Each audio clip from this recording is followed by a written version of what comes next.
So if I sound like I'm shaking, I'm not nervous. I'm just really chilly. I'm from Florida, and this is actually really cold. So thank you guys very much for having me. When Randy asked me to speak again this year, which, by the way, this almost didn't happen. He didn't tell you that. He actually was just going to kind of make this more of a casual networking thing. Lonnie sent me a screenshot of the text, and I sent him a text and made him do this. So thank you for bringing everybody in here. These a lot of great speakers. So he said this time he wanted us to have more like a TED Talk. And the difference between a seminar is when you go to a seminar teaches you something and you learn, and a TED Talk makes you think. So today my topic, I'm going to be covering some of the things I talk about in my instructor certifications and some of my other seminars. But the topic is how to be a pediatric ninja specialist. So Lonnie and I went to the Speaking Empire Amplify event back in September, and it was a great networking event, and there was successful millionaires from all kinds of different businesses, real estate, authors, doctors, and so forth. And it was very cool to walk around and talk to people. And I used to tell people that I was a martial arts instructor, and they're like, oh, that's cool. And then they go into the next one, so what do you do? But this time we mixed it up, and we really wanted to get them to think. So people would come up to us and say, what do you do? And I said, I'm a pediatric ninja specialist.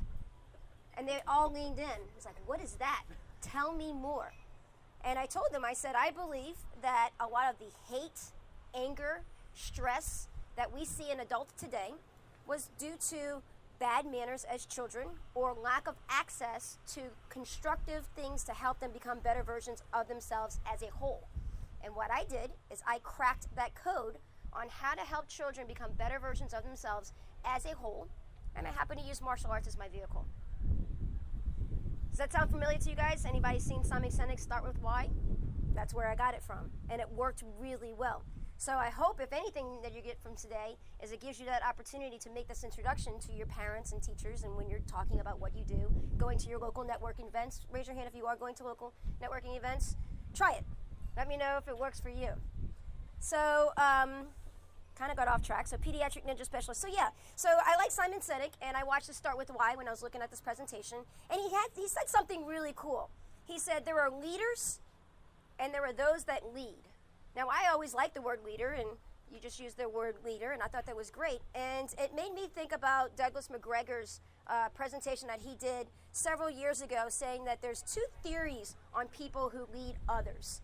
So there's the theory X people and theory Y. Theory X people believe when they're working with children that children don't like discipline, that they don't want to fall in line, that they are going to purposely, intentionally misbehave because they don't want to take orders from you.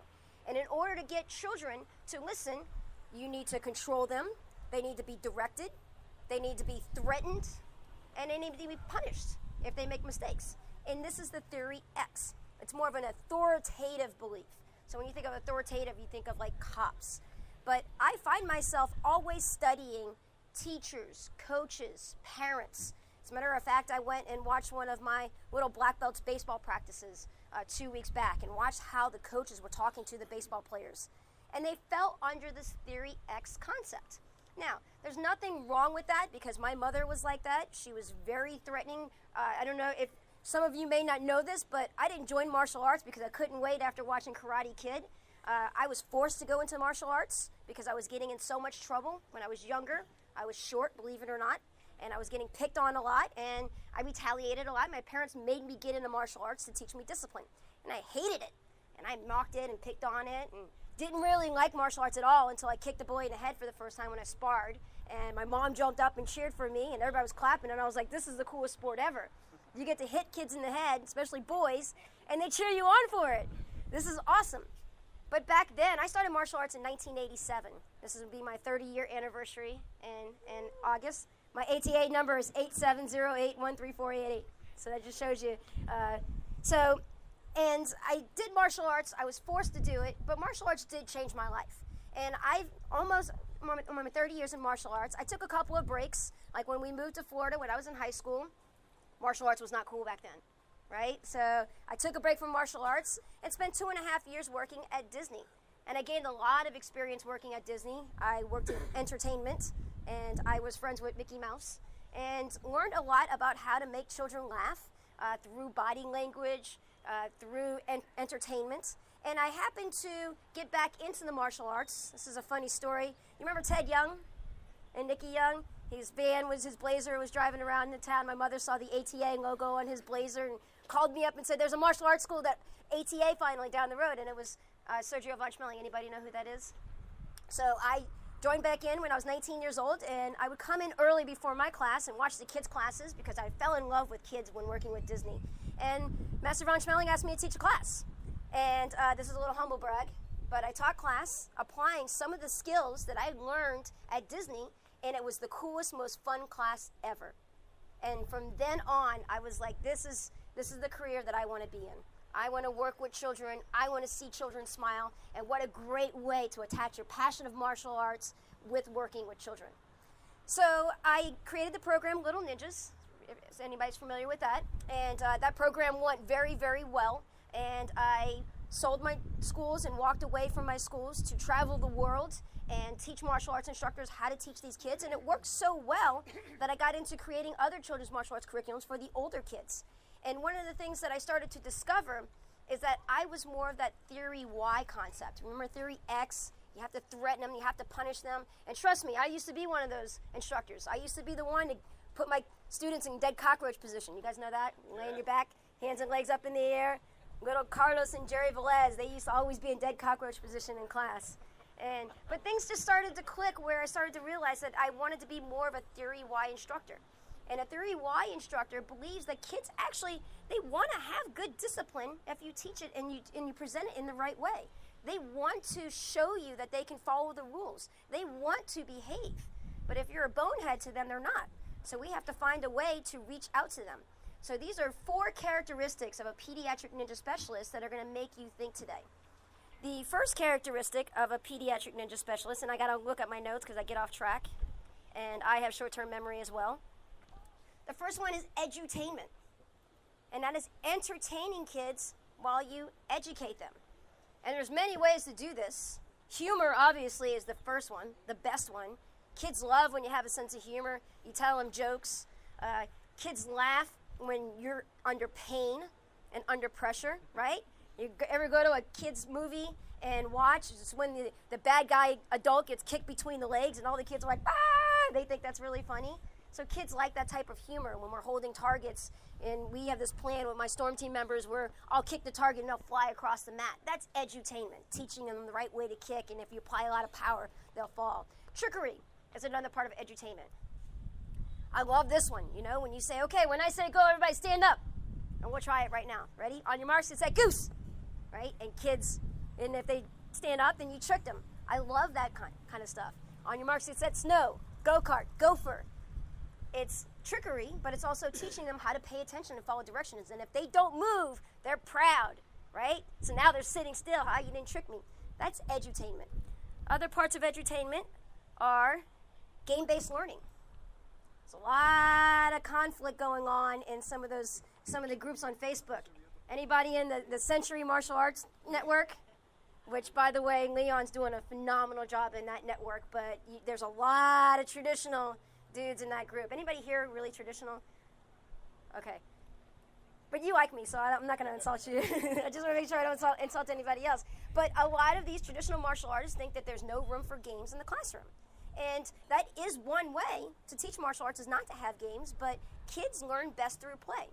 There's 4 chemicals that make you feel really good.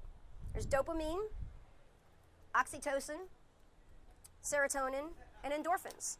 And when kids are playing games, all of those chemicals are released in their brain, and that's really when you maximize learning. So game-based learning is something that I've really spent a lot of time figuring out how to teach while they play, and that's edutainment. So if you can integrate humor, trickery, and game-based learning, that's one skill of being a pediatric ninja specialist.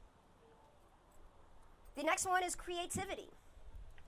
If you teach the same class over and over and over again, or you do the same thing over and over again, it's not as exciting, so you got to be creative. One thing that I've taught a lot of my schools is how to have what's called systematic variety, which is having a wide variety of drills and games and activities, but systematically being able to rotate them. We have 4 warm-up routines that we do in each age group. So we have static, active, dynamic, and ultimate. So in class 1, we'll do just the static exercises. Next class, we do the active exercises, which is a little bit more motion. Next class, we do the static, active, dynamic exercises, which are more intense. And then the final one is ultimate. And then the fifth class, we go back to static, then active, then dynamic, then ultimate. And that is called systematic variety. In each one of our programs, we have 8 different skills that they have to test on. So on day 1, we do skill 1. Next day, we do skill 2, then skill 3, then skill 4.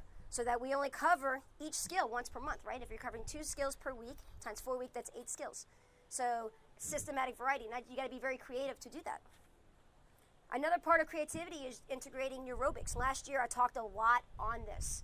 Neuroscience is starting to become fascinating to me because it really works. Anybody here last year tried to integrate the neurobics into their classes after that? What'd you think?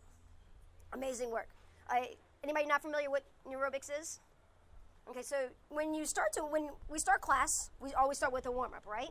And we do that to warm up the muscles. But also what we do is we're boosting the electrical connections in your brain because that's what warming up does. The faster your heart beats, the more oxygen blood flowing to your brain, the more your neurons fire. And what happens is when you start to do warm-up, you have what's called an electrical spike. It's like right when the brain starts to integrate into learning. And when we do exercises, usually what do? We just count to 10, right? So we say, okay, 10 push-ups on my count. 1, 2, 3. Well, it becomes very redundant, and the brain gets used to it, and eventually the electrical spikes are minimized. So what we do is instead of counting to 10, we use what's called neurobics. So I say, okay, we're going to do 10 push-ups, and I'm going to name my 10 favorite Star Wars characters. So each time I say a character, you're going to repeat the character after me. And let's just try it, okay? Ready? Chewbacca. Everybody say Chewbacca. Number 2, C-3PO. Number 3, R2-D2. Number 4, Luke Skywalker. Number 5, Han Solo. Rest in peace, Han Solo. But you get what I mean. Now, how many of you right now were thinking of your favorite Star Wars characters in your head? Okay, so what's happening is now those electrical spikes are skyrocketing. So the more electrical spikes you have, the more your neurons are working, and the more your neurons are working, they start to integrate what's called protein connectors, which makes you even smarter. So integrating neurobics into your warm-ups, and then after we do our warm-ups, we do what's called a mat chat. We tell them what we're going to be working on today and why it's important. So for example, in 5 and 6-year-old class on skill 1, today we're working on focus. Who can spell focus? Spell focus. Okay, very cool. Dwayne, spell focus backwards. S-U-C-U-F. Very cool. How many of you were thinking about how to spell it backwards right now? So what's happening? Now you're paying attention to me, right? Because we're talking about focus, and you're wondering if you could spell it backwards. And then I explain, focus makes you smarter. Who wants to be smart in here? Everybody wants to be smart. And then we go into our game-based learning drills. So that's all part of neurobics, right? We're really teaching with the brain in mind. And it takes creativity. So a great pediatric ninja specialist knows how to be very creative. With my son, we are very creative. On Mondays, it's Movie Monday. We have Taco Tuesday. We have Word Out Wednesday. On Wednesday is basically when we have our little rock concerts. But every day at night, after he has dinner, he and I have playtime, just my son and I rotate it, systematic variety. And it's very creative, but it keeps things from being boring. And you know, if we played drums every single night, it would eventually get boring. Or we watch movies every night, that would just be boring. Taco Tuesdays, he actually helps me make the tacos. As a matter of fact, Taco Tuesday, he runs to the refrigerator and opens the drawer where the cheese is. That's the only one he can reach, that's why. But he knows where to get the cutting board. He knows how to get all of that stuff. So it's being creative. Okay. Number 4 is prompting. This one I use in my parenting seminars. And by the way, is anybody doing parenting seminars with their parents? Excellent. Of course you are. Parenting seminars are something that we've really started to get into. We do a combination of going live in our parent group or actually having the parents come in and we talk about different things. The stages of development, prompting is one of them. I go to schools and actually do parenting seminars as well for some of my skill schools. Hey, can everybody hear me? Because I just moved the mic closer and realized it was louder. Okay, so prompting is one of the best parenting techniques and also teaching and coaching techniques. As a matter of fact, when we were at Speaking Empire and I had my interview, she said, give me one great tip to be a better parent. I said, prompt your child. And prompting basically means setting them up to do good. So for example, if all your kids are sitting down and you're doing a mat chat and a couple of kids are not sitting well, you would say something like, look how good Chris is sitting. And then all the other kids, what do? They sit up too. So I just prompted that person. Or we all have spinners in class, right? All those the little kids who can't sit still. So what I do is I wait for them to be sitting still. And the minute I see them sitting still, then I say, look at Dwayne. He's sitting still. I want everybody to sit like Dwayne. So now I'm prompting him to actually sit still. Or having a competition. When I say go, everybody stand up if my kids are kind of wiggling around. Say on your marks, set goose, trick them. Then say go and get them to stand up. I'm prompting them to have good behavior. And in order to prompt, you have to be attuned. So this is one of the key words that I always talk about. And I always tell Jill, she needs to be a little bit more attuned with Van. Because if she says something and he hears 21 Pilots, because we're going to the concert on Tuesday, the first thing he's going to want to do is go to the TV and put on the 21 Pilots concert, because he likes 21 Pilots. So I'm very attuned to my son. So even, especially your worst students or your most challenging students, you got to be very attuned to them. When are they going to behave the best, or how can I prompt them to have good behavior? Healthy competition is another great way to prompt our students. So we have what's called the 7 steps to teaching a drill. Step 1 is set up the drill first before you explain it. Step 2 is to name the drill. Step 3 is to explain. Step 4 is to demonstrate. Step 5 is to start the drill. And when we start the drill, we don't just say, okay, ready, go. We always say, who's going to do better at this drill? Boys or girls? Short hair or long hair? Light eyes or dark eyes? High ranks or low ranks? And we have a whole arsenal of different ways, healthy competition. So that while we're doing the drill, we could say, oh, boys, the girls are kicking your butt in this drill right now. And then what does it make the boys do? It makes them want to step it up. So that's part of prompting as well, is utilizing healthy competition. And then the final one is choices. And this works especially well with your preteens and teens. Nobody, they're not here, but I saw in the skills group the other day, one of our new skills members said that he used this with his preteens because your 10 to 14-year-olds, most of them don't like forms, right? Except for the girls like the forms. I loved forms, this is what I won world champion in. But most boys don't really like forms. They think it's boring, they think it's redundant. And they're always like, how do I get my students to learn our forms? Because we rarely have a situation where the student doesn't know their form for testing. And I say I engage them in choices. So instead of saying, okay guys, we're gonna do our form backwards right now, I'll say, okay guys, in that ring over there, you're gonna do your form backwards. And this ring right here, you're gonna do your form with weights. And this ring right here, you're going to do progressive form, which is going to the first move, going back, then going to the first move, then second move, then going back. And then in this ring right here, you're going to do your form in slow motion. Pick which ring you want to go into. Dwayne, which ring would you go into? Weights. Weights, very cool. Which ring would you go into? Backwards, very cool. Which ring would you go into? Progressive. Which ring would you go into, Jeremy? Progressive. Okay, so you're already thinking, right, where I want to go. So then you go, and how motivated are you to do your form now? Because you chose it. Then I say, after 5 minutes, now switch. Now you got to pick a different ring. Which ring would you go into this time? Progressive. What about you, Jeremy? Where would you do next? Weights. Weights. How about you? Progressive. Progressive? Backwards. Very cool. Now, how motivated are you? I'm prompting you to excited to do your form because I'm giving you choices. My son, one of the things that he hates the most is he hates getting his diaper changed. So we belong to the Honest Company diaper thing, and they send all these different patterns. He's got skulls, rocket ships, anchors, and baseballs, which I don't know why Joe got him baseballs. It should be Karate Ninjas. They need to come up with one of those. So when I bring Van in to change the diaper, I say, pick which diaper you want, and he stops crying. And he looks through, and he goes, that one. And he picks his diaper. So engaging him in choices. Same thing with his toothbrush. He's got 4 different Star Wars toothbrushes. And when I say, let's go brush your teeth, which Star Wars toothbrush do you want today? Sometimes it's the black lightsaber, sometimes it's the Skywalker, sometimes it's Chewbacca, and sometimes it's Boba Fett. So engaging in choices is prompting them. It's prompting them to make good behaviors. It's teaching them how to have self-control, self-discipline. It's a great skill to be a pediatric ninja specialist. And this works great for parenting. So when I do my parenting seminars, I explain how we teach your child to have discipline. Because we market it, right? We say martial arts teaches discipline. And, well, how are you going to teach my son how to have discipline? He doesn't listen to me at home. Instead of me saying, well, I'll give him push-ups if he doesn't listen, which I used to, I say, I'll prompt him. I will catch him when he's doing good. I will set him up to do really good. I will use healthy competition in class to help him make those better discipline choices. And I will also give him choices. Pretty neat. Okay, the final one is pediatric ninja specialists are motivational. Most people who come from an authoritative position are more demanding, less motivating. There's leaders and there are those who lead. Those who lead are very motivational. And there's 2 forms of motivation. There's intrinsic motivation, which comes from inside, and then there's extrinsic, still working on my English, extrinsic motivation, which comes from the outside. there's what I call the hierarchy of intrinsic motivation. This is a great thing that I want you to try with your students. If I told all of you guys right now to put your pens down and do 100 push-ups, well, actually, you guys are all we're all ninjas, so we probably all be like, okay, game on. But you take the average group of kids and you say, okay, guys, I want you to do 100 push-ups. They're going to be like, oh, come on. But if I said, okay, guys, I want you to do 10 push-ups, but if you want to be a black belt, I want you to do 25. But if you want to make me proud, I want you to do 50. But if you are a rock star ninja and you want to make yourself proud and make yourself stronger, I want you to do 100 push-ups right now. How many of them would do 100 push-ups?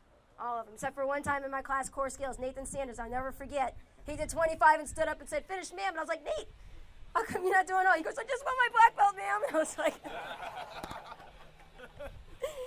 but intrinsic motivation. So giving them a hierarchy. So what we do is we give them the ultimate goal, and then we work our way backwards. Give you a small example, like in balance class. I'll say, okay, when you come up and you do your balance round kicks, just do 5. But if you're a rock star, try to get to 10. If you could do over 50, I'll do 10 push-ups. My arms were sore that day. My arms were sore that day. It's pretty neat. It's motivational. It's intrinsic motivation. Extrinsic motivation. This one, Randy tried it after listening to a webinar about 4 or 5 years ago, because I think you called me or sent me a message on this one, where I had an aha moment in class one day with my 5 and 6-year-olds, and they were just nuts. It was a full moon. We all believe in full moons, correct? Because we all work with kids. So the kids were just nuts that day. And I was trying to prompt them. I was trying to use all my tools, and it wasn't working. And I said, guys, come in here. It's like, oh, you guys rolling around and not standing straight and everything like that. I'm just going to keep it real with you right now. Your parents are looking at me thinking I'm a terrible instructor. You're making me look bad. I was like, can you guys do me a favor and please stand still and please sit still and make me look good? And they're like, yes, ma'am. And I'll never forget this either. H2 started wiggling around, and Abby hit him and said, H2, you're making Master Melody look bad. Randy tried it, right? And it works. It works. Extrinsic motivation. They want to make you look good. They want to make you look proud. When we start our testings, I always say, what's my job? And they always say, to make me look good. I said, what's your job? They said, to make me look good. I'm like, right. And when you look good and when I look good, who really looks good? Your parents. So now they're more motivated, right? They want to stand still to make you proud. They want to stand still to make their mom proud. It's extrinsic motivation. So let's just go ahead and review one more time. Theory X, authoritative people, come from the direction of kids need to be controlled, threatened, shamed, punished. It's most of your traditional martial arts instructors except for Mr. Rick Martin. Team X. I saw that. He flashed an X. That's awesome. And then you have your theory Y. See, theory X are leaders. Theory Y are those who lead. They're influential. Edutainment, creativity, prompting, motivational. And what I figured out, because I've been really on this mission. I sold my school in November to my vice president, Andrew, because time is way more valuable to me than money. I leave a lot of money on the table. Sorry, Greg, don't cringe. I leave a lot of money on the table, but time is very important. So I sold my school because Skills is doing very well, and I want to be a very hands-on, full-time mom. That's the first job that I have is being a mom. I'm trying to think about where I'm going with this. Oh, okay. So what I did is starting in August, I got to meet Gary Vaynerchuk at an EFC event, and he sat down with me and gave me a 15-minute sit-down because they didn't want to pay my speaking fee, but I said, give me 15 minutes with Gary, and we'll call it even. So I did that, and he talked about giving content and giving more than you get, and I said, well, what do I give? Do I give out drills? Because I also charge for those. And he goes, what are you best at? And I said, I'm best at understanding kids. I get kids, and I can translate it to parents. He goes, there you go. So the very next week, I started a parenting podcast, all talking about parenting. And I also just started a parenting blog. And I've been boosting it on my Facebook business page. And I had some dumb guy say, your kid's only 2. What do you know about parenting? And it made me think. And I put this post in my skills tip group like last week. And it made me think. And I said, you know what? Now that I think about it, being a children's martial arts instructor for over 2 decades and not having a child made me not emotionally attached to my child and compare my child to other children. So I was in it for every individual child. My heart was there to help them.